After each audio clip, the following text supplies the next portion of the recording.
¿Cómo están? Espero que bien. Mi nombre es Gabriela Alejandra Anita Silva. Soy estudiante de medicina en el SIX UMA.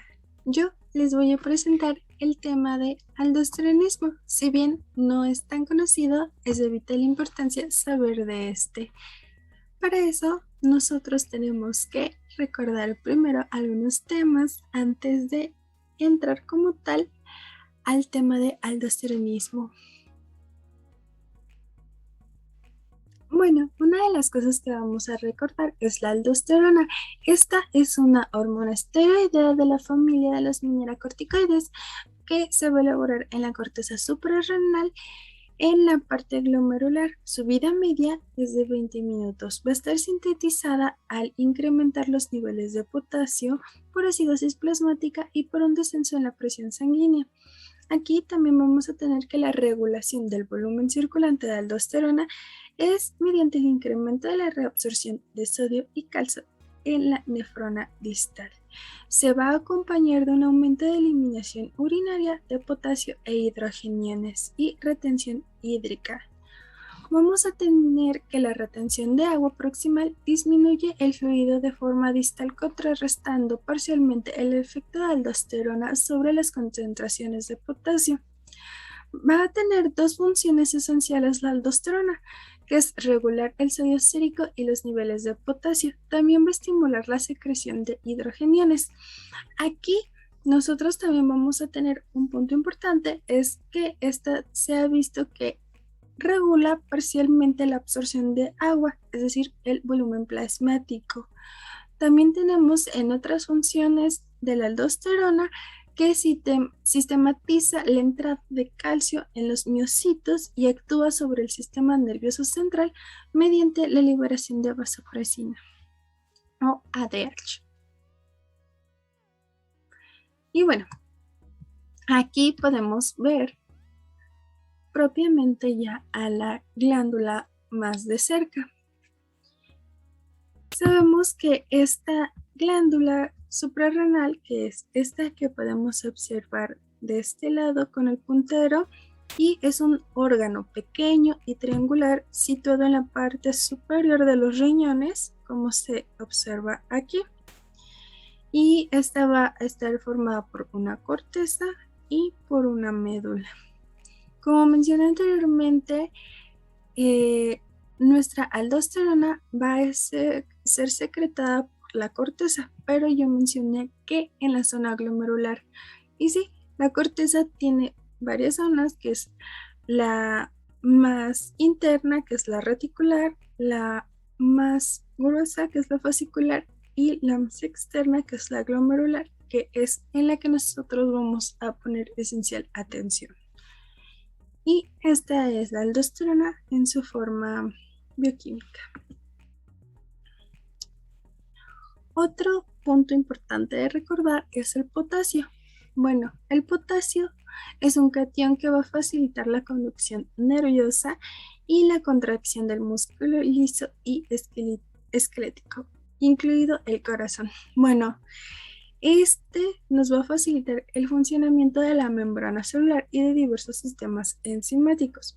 Vamos a tener el balance homeostático del potasio y este se debe mantener en un nivel correcto para el mantenimiento de la vida.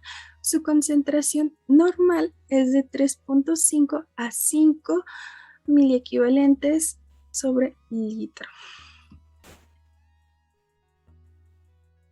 Y ahora, ¿qué va a pasar ante una disminución del potasio? Bueno, nos va a dar una condición llamada hipotasemia y que de hecho le vamos a dar muy relacionada al tema de aldosteronismo.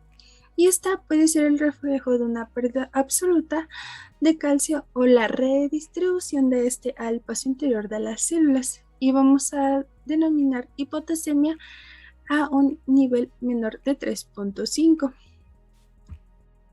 Y por último vamos a recordar el sistema renina-angiostenina-aldosterona.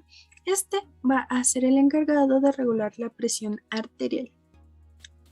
Y bueno, ¿cómo funciona este sistema? Este sistema actúa cuando disminuye el flujo renal o disminuye la presión en el riñón y se encarga de segregar de renina a nivel del aparato yuxtamedular. Aquí vemos el riñón, vemos el aparato yuxtamedular y aquí está la renina. ¿Por qué? Bueno, porque este tiene receptores que van a detectar la disminución de volumen de la presión de la sangre o el aumento de la sal a nivel del túbulo contorneado distal, que es el que les estoy marcando en este momento.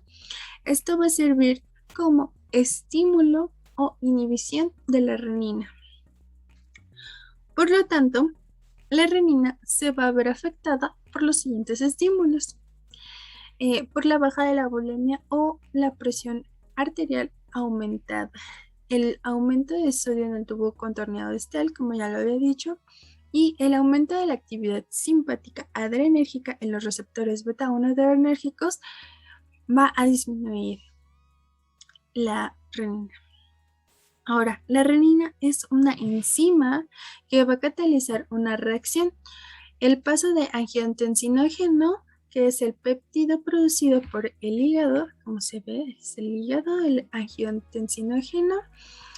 ¿Para qué? Bueno, para dar paso hacia la angiotensina 1. Y esta,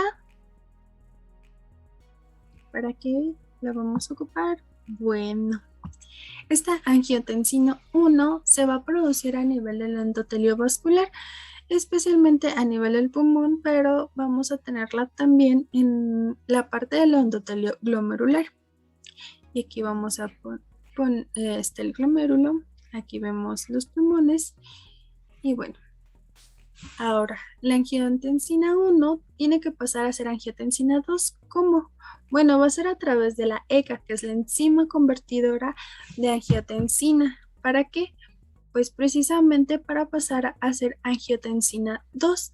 Este va a ser un producto clave y nos va a provocar un aumento de la presión sanguínea. ¿Por qué? Porque nos va a causar una vasoconstricción. Y aquí vemos angiotensina 1, pasa por la enzima convertidora de angiotensina y sale como angiotensina 2 y nos va a provocar una vasoconstricción aumentando la presión sanguínea. Pero, ¿qué hace la aldosterona? Bueno, la aldosterona, después de que la angiotensina 2 actúe como un estimulante de la secreción de aldosterona a nivel de la corteza suprarrenal, esta va a actuar a nivel del riñón y va a provocar cosas como ya les había mencionado en el repaso de aldosterona, pero hay que volverlos a recordar, que es la reabsorción de hidrógenos de cloruro y de cloruro. La aldosterona a su vez estimula a los túbulos renales para absorber el sodio y para excretar potasio hacia la orina. De esta forma va a regular el sodio sérico y los niveles de potasio. Y también, debido a que el agua sigue el transporte de sodio, la aldosterona va a regular parcialmente la absorción de agua, que es el volumen plasmático. Y bueno, aquí igual vemos angiotensina 2 va a estimular a la corteza y aquí va a estar nuestra aldosterona.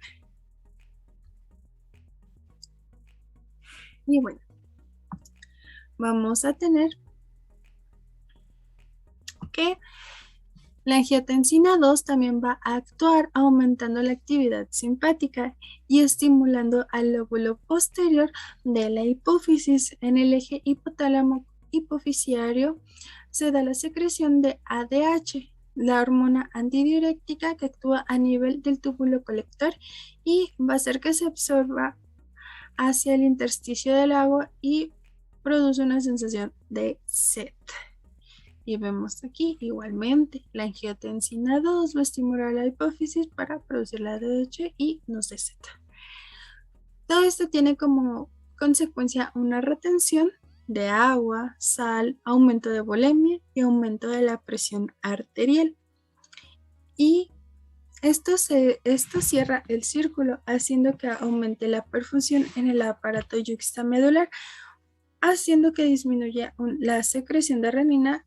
Y una vez que la renina disminuya, va a tener como acto seguido que disminuye los efectos anteriores. Ya no se va a producir más angiotensina 1 no va a pasar por la ECA, no va a producir angiotensina 2 y pues no vamos a tener todas estas reacciones. Son estos los contextos que teníamos que abarcar. Así que ya entramos en contexto, amigos. Comencemos con el tema propio. Bueno, el hiperaldosteronismo primario se va a considerar en la actualidad el principal causa de hipertensión arterial secundaria de un origen endocrino con una prevalencia de un 5 al 10% de la población hipertensa.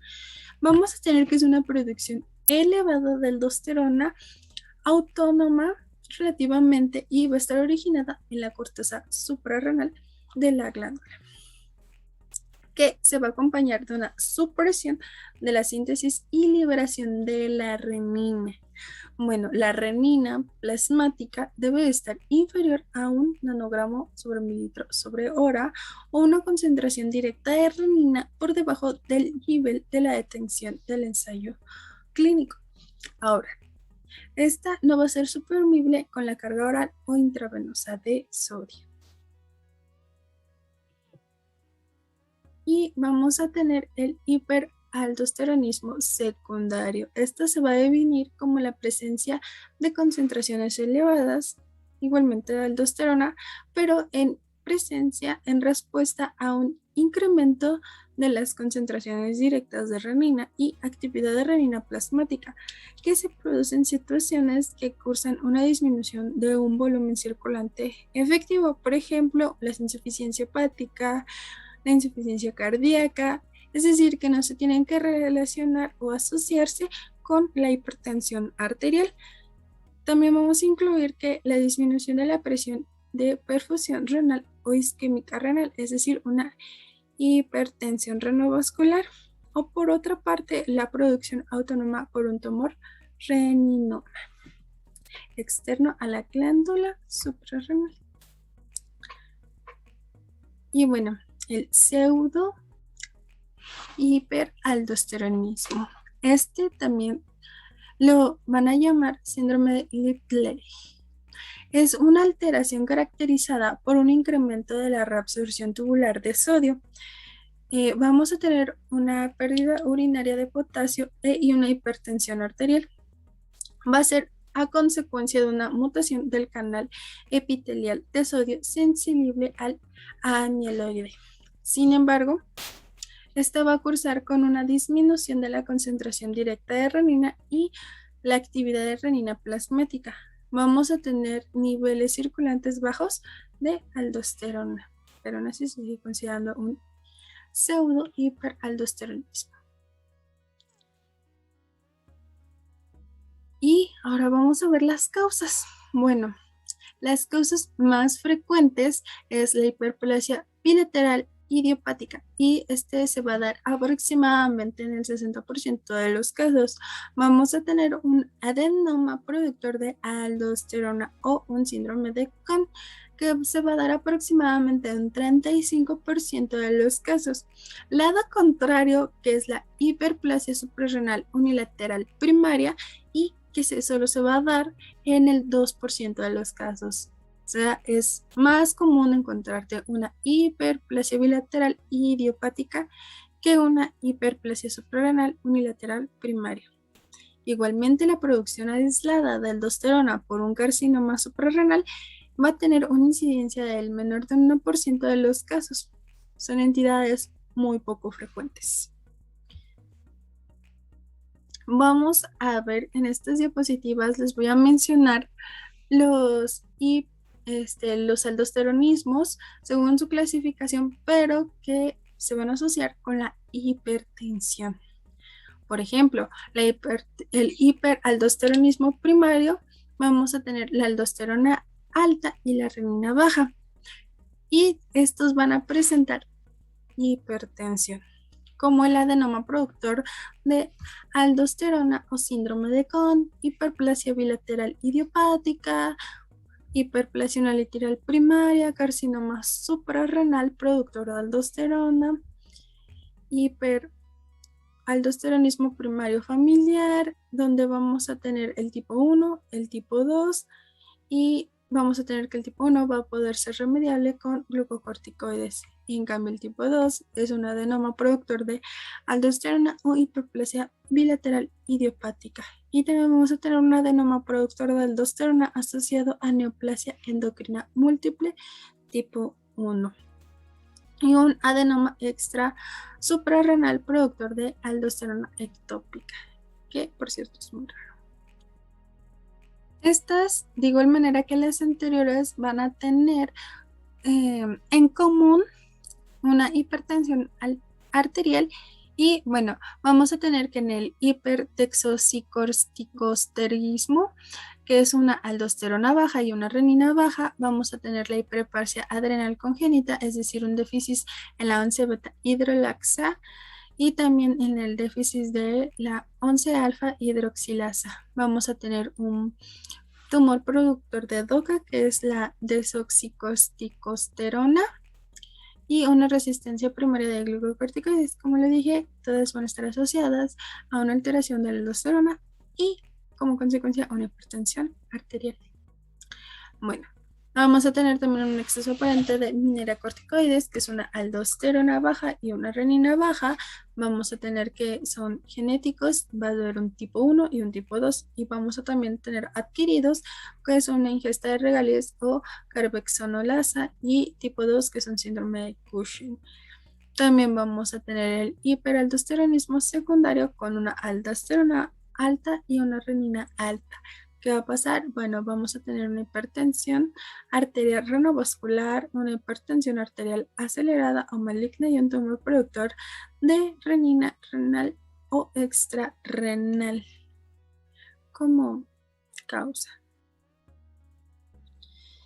Bueno, posterior a esto vamos a pasar a las manifestaciones clínicas. Aquí vamos a tener que el paciente va a presentar, como ya lo he mencionado en anteriores veces, una hipertensión arterial. Vamos a tener una hipocalcemia y también una alcalosis metabólica. Nosotros al tener esta triada vamos a sospechar de un hiperaldosteronismo. Sin embargo, esta no es que nos dé el diagnóstico como tal. Necesitamos pruebas, necesitamos realizar más estudios para nosotros poder diagnosticar un hiperaldosteronismo. Ahora, dentro de las formas hereditarias suelen ser asintomáticos. Sin embargo, hay pacientes con un espectro clínico muy variable, incluso dentro de la misma familia, que es lo que vengo mencionando. No se van a presentar los mismos síntomas y la gran mayoría de estos, al menos en las formas hereditarias, suelen ser asintomáticos. Y bueno, los pacientes suelen presentar alcalosis metabólica leve, que en raras ocasiones es lo suficientemente marcada para producir un descenso de calcio iónico y desencadenar una tetania, que es esto que les estoy señalando con el puntero. Se le conoce como mano de comadrona y eso es lo que nos puede desencadenar una tetania. Sin embargo, es muy raro que se presente. Vamos a tener que las concentraciones séricas de sodio suelen estar en el límite alto de la normalidad o sobrepasarlo ligeramente. Entonces nos hacemos la gran pregunta: ¿cómo se diagnostica? Aquí vamos a tener que el diagnóstico se suele realizar entre la tercera y la sexta década de la vida. Para esto, nosotros tenemos que realizar un diagnóstico bioquímico, una prueba de infusión intravenosa salino, una prueba de carga de sodio oral. Vamos a tener una prueba de supresión con fludrocortisona y una prueba de supresión con captopril. Y también vamos a tener un diagnóstico etiológico. Sin embargo, ¿Cómo yo voy a sospechar o cómo voy a decir a mi paciente lo tengo que referir? ¿A qué pacientes dices tengo que sospechar de un hiperaldosteronismo? Bueno, se recomienda hacer estudios para esta detección en pacientes con una hipertensión arterial moderada a grave, pacientes con una hipertensión arterial refractaria y que esta va a estar pese al tratamiento con antihipertensivos. En pacientes hipertensos con hipopotasemia espontánea o inducida por diuréticos, en pacientes con incedectoloma suprarrenal e hipertensión, en pacientes menores de 21 años con hipertensión arterial e historia familiar de hipertensión arterial desde edades tempranas o de accidentes cerebrovasculares en menores de 40 años. También en pacientes hipertensos con diagnóstico de hiperaldosteronismo primario en un familiar de primer grado. Y en cualquier situación en la que se plantee el diagnóstico de una hipertensión arterial secundaria A. Y vamos a tener también en consecuencia una situación en la que se plantea el diagnóstico de una hipertensión arterial secundaria. Vamos a mandar a hacer los estudios para confirmar el diagnóstico. Y vamos a explicar primero el diagnóstico bioquímico. Vamos a tener que es una prueba diagnóstica para la detección del hiperaldosteronismo primario. Vamos a tener el cociente de aldosterona plasmática y este lo vamos a ver con la actividad de renina plasmática y también con la concentración directa de renina. Vamos a tener la utilización del cociente de aldosterona plasmática en la actividad de renina plasmática. Como prueba de despistaje bioquímico del hiperaldosteronismo va a requerir el cumplimiento de una serie de premisas y técnicas de valoración del tratamiento hipertensivo. Es una prueba de sangre y nosotros vamos a tener que tener cuidado en aquellos pacientes que presenten un cociente menor de 10. ¿Por qué? Porque junto con concentraciones elevadas de aldosterona plasmática y un aumento en la concentración directa de renina o de la actividad de la renina plasmática, nosotros vamos a sospechar de un hiperaldosteronismo primario. Y bueno, vamos aquí a ver que los pacientes en tratamiento con fármacos hipertensivos pueden modificar este despistaje bioquímico y darnos unos resultados falsos positivos. Por ello, se recomienda la suspensión durante 2 semanas antes de la extracción sanguínea. Va a haber fármacos que no van a interferir en los resultados. Sin embargo, la recomendación de siempre es suspender este tratamiento para evitar estos falsos positivos. Vamos a tener factores que van a poder modificar el cociente de aldosterona y renina. Se los dejo de este lado, pónganle pausa y pueden leerlos, tomar sus medidas. Una vez que ya. Siguiendo con estas pruebas diagnósticas, vamos a tener la prueba de infusión intravenosa salina. Vamos a tener que esta se realiza tras un periodo de ayuno nocturno. Va a ser la administración de 2 litros de suero fisiológico 38, es decir, 308 miliequivalentes de sodio. Vamos a tener que unas concentraciones de aldosterona plasmática superiores a 10 nanogramos sobre decilitro. A las 4 horas de esta infusión nos van a confirmar el diagnóstico de hiperaldosteronismo. Sin embargo, si se da unos valores entre 5 a 10 nanogramos sobre decilitro, van a ser indeterminados. ¿Por qué? Porque esta no solo se va a presentar en un hiperaldosteronismo, sino también en una hiperplasia suprarrenal bilateral idiopática. También vamos a tener las pruebas de carga oral de sodio. Aquí vamos a instalar una dieta rica en sodio durante 3 días. ¿Para qué? Bueno, para que la carga total de sodio sea de 218 miliequivalentes sobre litro, es decir, 4.5 gramos de cloruro sódico por día. Aquí vamos a tener que asegurar de vital importancia su monotiración diaria. ¿Por qué? Porque nosotros queremos evitar causar una hipopotasemia. Sin embargo, esta técnica no va a estar recomendada en pacientes que tengan una hipertensión arterial grave no controlada, una insuficiencia renal o cardíaca o en presencia de arritmias cardíacas. De igual manera, pacientes con hipopotasemia grave no es recomendable esta prueba diagnóstica. También vamos a tener la prueba de supresión con fludrocortisona. Esta va a ser de las menos empleadas. ¿Por qué?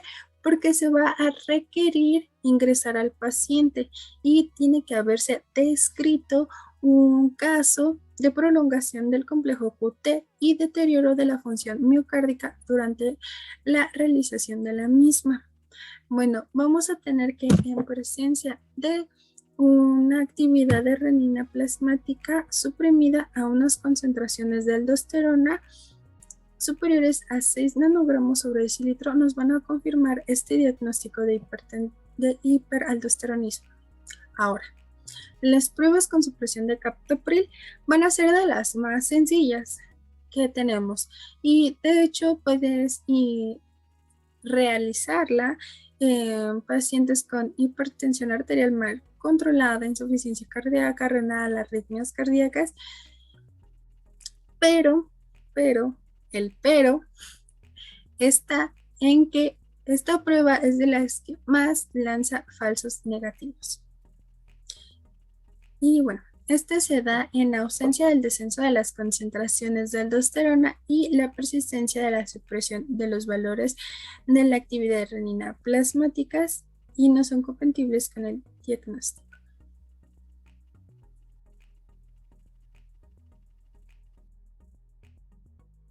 En cuanto al diagnóstico etiológico, vamos a tener un objetivo que es diferenciar a los pacientes con enfermedad unilateral que tiene el adenoma suprarrenal o hiperplasia suprarrenal unilateral primaria, que ahí va a estar el tratamiento quirúrgico por elección de aquellos que tienen que tener el tratamiento farmacológico, como son los que tienen la enfermedad bilateral.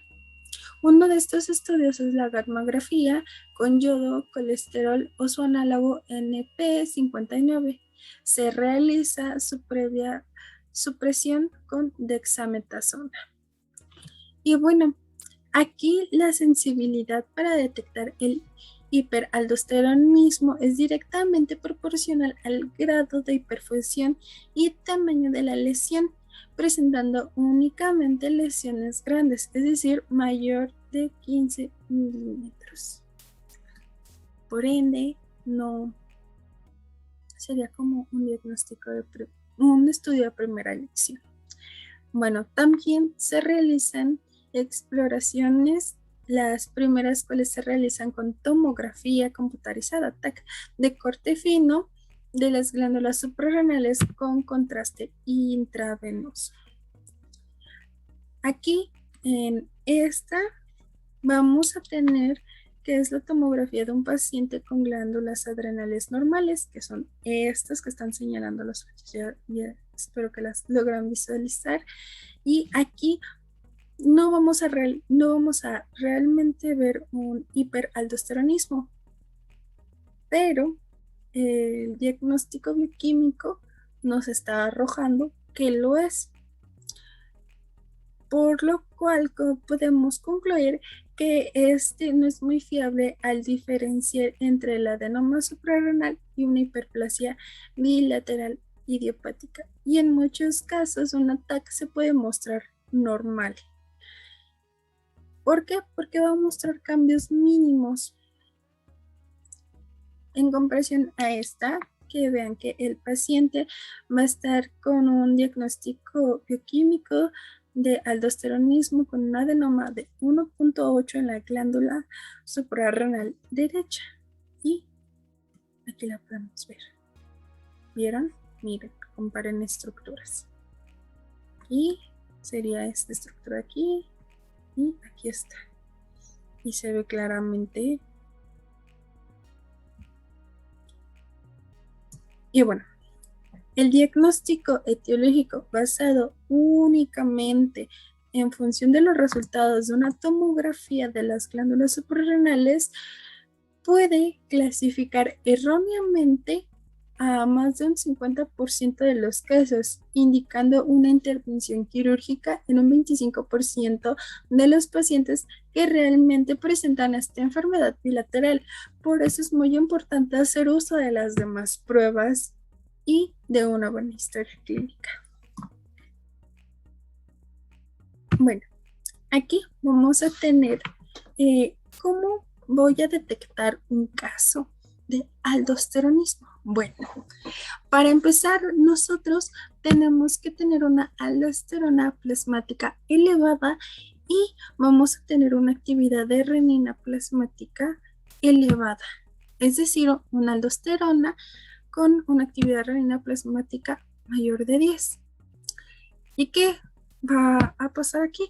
Probablemente nuestro paciente tenga hipertensión renovascular, una coartación de la aorta, puede estar tomando diuréticos, puede tener un tumor secretor de renina o una hipertensión arterial maligna. Ahora, si nuestro paciente tiene una aldosterona baja plasmática y una actividad de renina plasmática baja, puede ser que nuestro paciente tenga una hiperplasia suprarrenal congénita.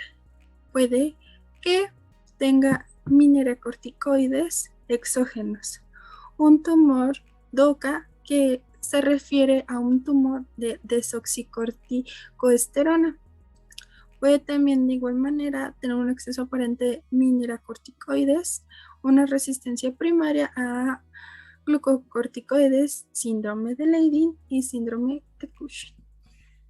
Pero ¿qué pasa si la aldosterona plasmática está elevada y la actividad de renina plasmática está baja? Es decir, tenemos una aldosterona y tenemos una actividad de renina plasmática menor de 20 a 30. Bueno, probablemente tengamos un hiperaldosteronismo primario. Y vamos a hacer una confirmación bioquímica, es decir, por un diagnóstico de una prueba de las que ya dijimos, es decir, una prueba de confirmación de ya sea por infusión de salina, por sobrecarga oral de sodio, por la supresión de fluorocortisona, por la supresión de captopril, la que sea más de nuestra elección. Ok, voy a poner un poquito mi cámara para que se pueda visualizar bien el diagrama. Listo. Bueno, aquí vamos a tener una subclasificación etiológica, es decir, vamos a tener una tomografía de suprarrenal una vez en sospecha, como ya dijimos. Vamos a tener una confirmación bioquímica, nos puede decir que es hiperaldosteronismo. Vamos a proceder a realizar un ataque a las suprarrenales con foco en suprarrenal. Vamos a ver si tenemos una lesión sospechosa de malignidad. Si es el caso, vamos a dar tratamiento quirúrgico, es decir, refieres al doctor encargado, especialista de endocrina para esto. Ahora, si el deseo quirúrgico o no y no contraindicación, es decir, que si vamos a realizar un tratamiento quirúrgico cuando es menor de 40 años en una lesión unilateral y va a ser una clínica comparable con un adenoma, es decir, tenemos una sospecha de malignidad, sin embargo, puedes aún tratarlo con un tratamiento farmacológico y también hay casos en que no se puede hacer y tenemos que tratar con farmacológico. No todo va a ser solución quirúrgica. Ahora, hay algo que se llama cateterismo de venas suprarrenales.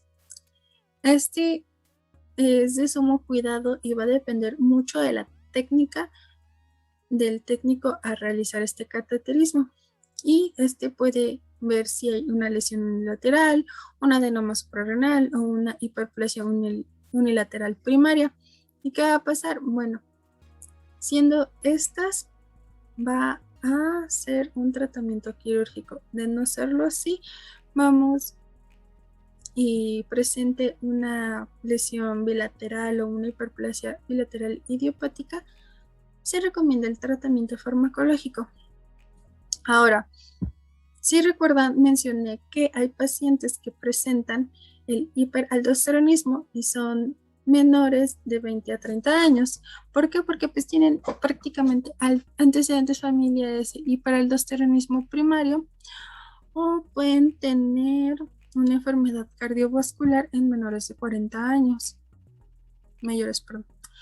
¿Y qué va a pasar? Pues podemos tener una sospecha de hiperaldosteronismo y puede ser remediable con glucocorticoides. Para esto vamos a necesitar un estudio genético y en mayor instancia o las mayores posibilidades es que se le den tratamiento quirúrgico.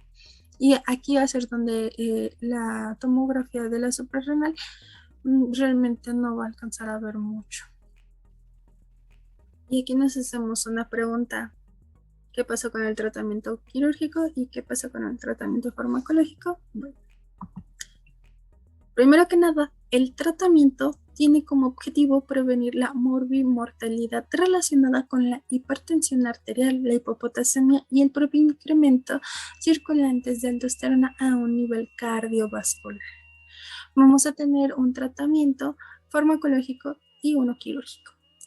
En el quirúrgico se realiza la suprarrenoclectomía uni o bilateralmente. Estas regularmente se hacen a pacientes que tienen hiperplasia unilateral primaria, síndrome de Crohn.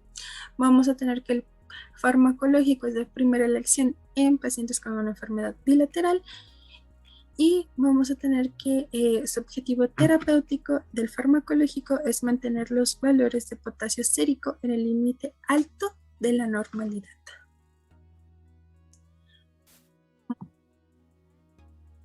Bueno, en el tratamiento quirúrgico vamos a tener que es un procedimiento quirúrgico de elección que es la suprarrenolectomía, la laparoscópica y la adenectomía aislada. Está contraindicada. ¿Por qué?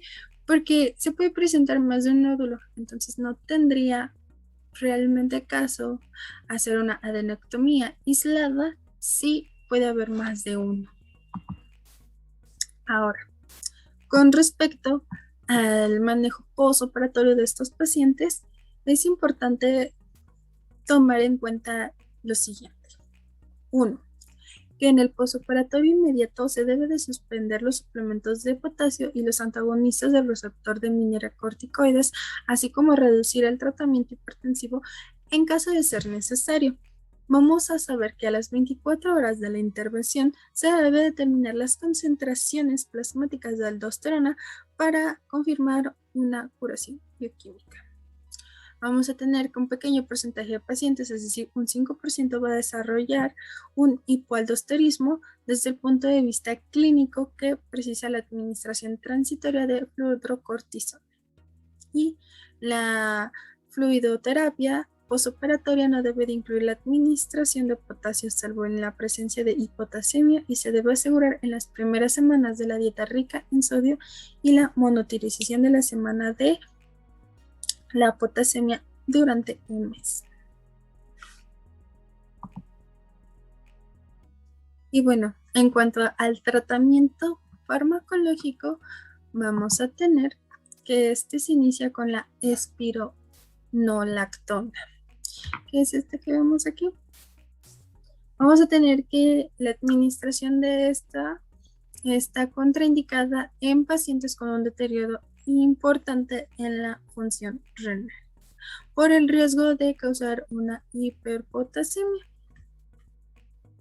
Vamos a tener que sus efectos secundarios más destacables asociados a su administración son ginecomastia, disminución de la libido, disfunción eréctil, alteraciones menstruales y que estos están asociados con la relación de los efectos dosis dependiente. Ahora, ¿qué pasa si hay una intolerancia a este tratamiento? Bueno, se puede emplear el antagonista selectivo del receptor mineralocorticoide, que es la esplerenona, o su nombre comercial Inspirac.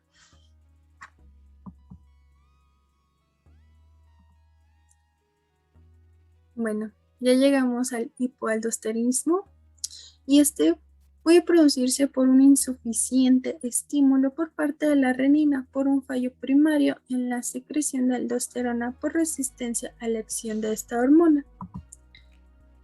Vamos a tener que también se va a clasificar en primario, secundario y pseudo. En el primario va a estar la enfermedad de Addison de efectos enzimáticos iniciales, medios y terminales. Vamos a tener a las heparinas y vamos a tener que en el secundario está el hipoaldosterismo hiporreniménico. Vamos a tener al shunts de cloro. Vamos a tener un pseudo hipoaldosterismo y esto va a estar asociado con la infancia. Y también hay uno adquirido. Ahora, ¿qué es el hipoaldosterismo primario? Es un defecto en la síntesis y liberación de la aldosterona por una alteración estructural enzimática. A nivel de la suprarrenal va a determinar bajos niveles plasmáticos de mineracorticoides, pero los mecanismos fisiológicos encargados de la estimulación de la aldosterona van a permanecer intactos. Ahora, esta se caracteriza por tener astenia, por tener una debilidad y una pérdida de peso. Vamos a tener que en el secundario las suprarrenales se van a conservar intactas y su capacidad de sintetizar y liberar los diferentes tipos de esteroides van a estar normales. Sin embargo, se va a presentar el déficit de renina, lo que va a condicionar la producción disminuida de la aldosterona y eso es el que nos va a causar el hipoaldosteronismo. Estos pacientes suelen ser asintomáticos, pero en ocasiones pueden ser detectados por el electrocardiograma o por síncopes. Bueno, en el pseudo hipoaldosterismo vamos a tener que se denomina a un estado de resistencia tubular a los efectos de la aldosterona, cuyas consecuencias metabólicas son las mismas producidas por el déficit hormonal en los niveles plasmáticos de renina y aldosterona. Vamos a tener que se puede presentar en la infancia y también lo van a llamar síndrome de pierde sal. Las causas del hipoaldosterismo vamos a tener que se dan por la disminución de la síntesis de aldosterona y o secreción como su efecto derivado de una lesión suprarrenal primaria. Debemos de sospechar en aquellos pacientes con una actividad de renina plasmática activa elevada e hiperpotasemia a pesar de tener una función renal normal. En ausencia de uso de suplementos de potasio o diuréticos ahorradores de En cuanto a la disminución de la estimulación de la secreción de aldosterona secundaria a la inhibición del sistema renina-angiostemina-aldosterona, se relaciona a los pacientes con hipoaldosterismo hiporreniménico. A los fármacos inhibidores de renina como los AINES, los beta-bloqueantes, la ciclosporina. Y en la resistencia de la acción de la aldosterona están incluidos los fármacos antagonistas de la aldosterona. ¿Por qué? Porque inhiben la unión de la aldosterona con el receptor mineralocorticoide. corticoide diurético, ahorradores de potasio, van a inhibir los canales de sodio en el riñón. Y ahora, en cuanto a su clínica, vamos a tener que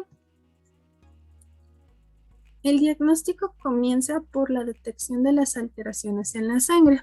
Las manifestaciones más común de todas las formas de hipoaldosterismo es la incapacidad de aumentar adecuadamente la secreción de aldosterona en respuesta a la restricción de sal. La mayoría de los pacientes tienen una bajada de potasio que no tiene una justificación clara y se acentúa al reducir la ingestión de la dieta de sodio. En los casos graves hay una pérdida de sodio por orina con ingestión normal de sal, mientras que en las formas leves solo hay una pérdida excesiva de sodio por orina durante la restricción de la sal.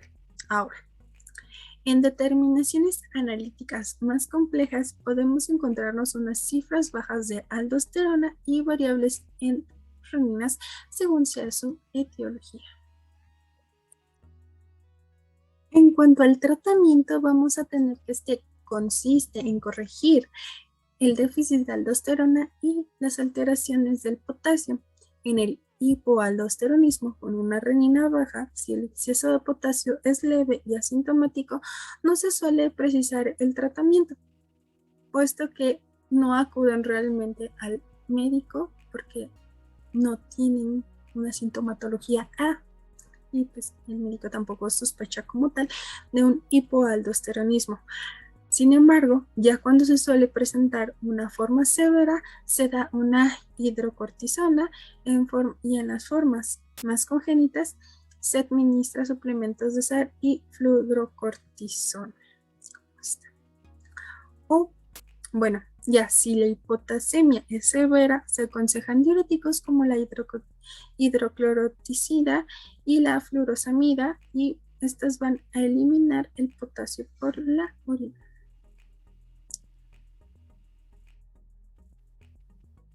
Con esto acabaríamos el tema.